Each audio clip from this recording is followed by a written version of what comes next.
Welcome to this week's episode of Humans in 5. We're starting to feel the effects of the winter season here in the Northern Hemisphere. Some of us love winter, and some of us can't stand it, but there's no denying that most people will take some time to enjoy the coziness that comes with staying under your blankets and watching the snow fly from inside your nice warm home. We have these cozy habits as we try to stay warm. We're often doing all we can to maintain our precious core body temperature, both in terms of behaviors and the physiological tools we have at the ready to help us keep a constant level of body heat. Now, many of us learn that our ideal or normal body temperature of a human being sits at around 98.6 degrees Fahrenheit or 37.5 degrees Celsius. We may not measure it every day, but we bear this number in mind when we're worried about having a fever or otherwise are curious about how our body is doing. German doctor Karl Reinhold August Wunderlich came to this number in 1851 after testing the body temperature of around 25,000 individuals. We've relied on this number ever since as a baseline temperature for our species. That being said, a recent study suggests that human body temperature may no longer be sticking to this classical number of 98.6 degrees. Researchers at Stanford University are now suggesting that our body temperature has declined since the 1800s, with most individuals clustering around 1 degree lower at 97.5 degrees.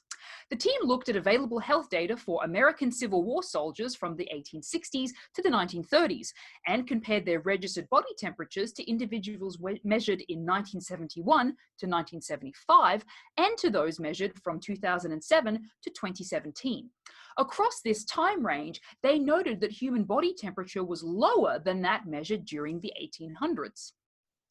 This isn't necessarily a huge draw. For example, few of us would notice a change of 1 degree Fahrenheit when sitting in a room minding our own business. But most mammals tend to keep their body temperatures within a quite narrow range. A change of even 1 degree is something worth investigating further, considering our mammalian tendency to keep our temperatures relatively stable. The researchers have a few ideas about what might be driving these cooler body temperatures among people today.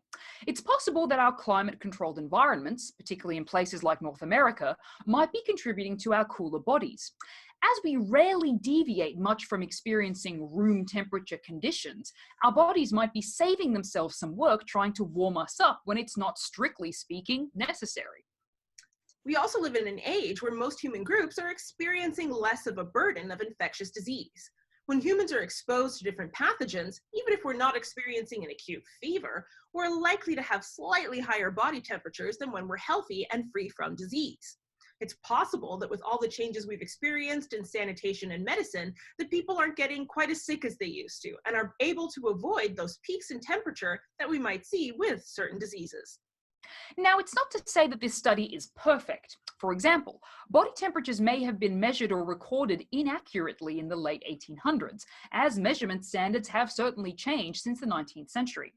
That being said, the trend still holds when looking at individuals from the 1970s and our current time period.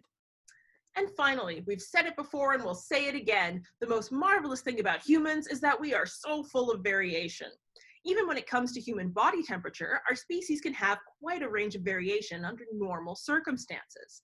For example, lots of researchers have noticed that our body temperatures can vary across the day and be different in the morning and at night.